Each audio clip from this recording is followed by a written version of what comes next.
Was there a tipping point for you with that go for stupid mentality where you were like, wow, I cannot believe the momentum I'm establishing with this. I've got to step it up and see where it takes me?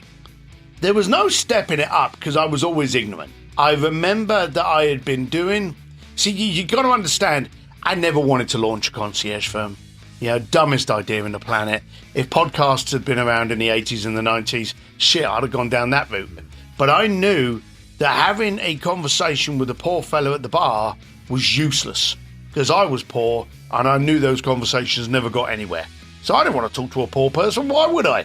I wanted to talk to a billionaire. I wanted to talk to a billionaire and go, how come you're a billionaire? I'll get up at 4 o'clock in the morning. I'll go to bed at 1 o'clock in the morning. I'll do anything necessary. How come you're a billionaire and I'm not? And I wanted to have those conversations. So I always used to say I was not in the business I was in. The business I was in was to have a conversation with affluent people. And I've had conversations with people that own things like countries. And that was my business. Hey, if you want a drum lesson with Guns N' Roses, if you want to go and see the Titanic, if you want me to shut down a museum in Florence to get Andrea Bocelli to serenade you while you're munching your pasta, so be it. But then in 2 days' time, me and you are going to sit down and we're going to have a conversation. That was the business I was in. I wanted to find out why that was going. Entrepreneurs, we're always defensive, aren't we? We leave a 40-hour job with regular weekly pay, working 200 hours a week with irregular pay, We're not smart, but we need to be in control. And you find yourself being defensive. And I would always say to Claire, who was never panicked, I'd say to her, don't worry, I'm doing this, so I'm going to have one of these, and then I'm going to end, and I'm going to get a real job.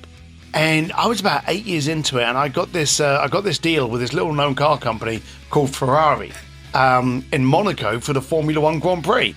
And I said to Claire, don't worry, everything's going well. I'll once this is done, and you'd always say, once I'm over this event, once I've done this, once I finish with this person, then I'll get a real job. And I said this to her, and she turned around and she said, you've had a real job for 8 years now. You're the go-to guy for billionaires all over the planet. We've never missed a rent payment. We fly around the planet in first class.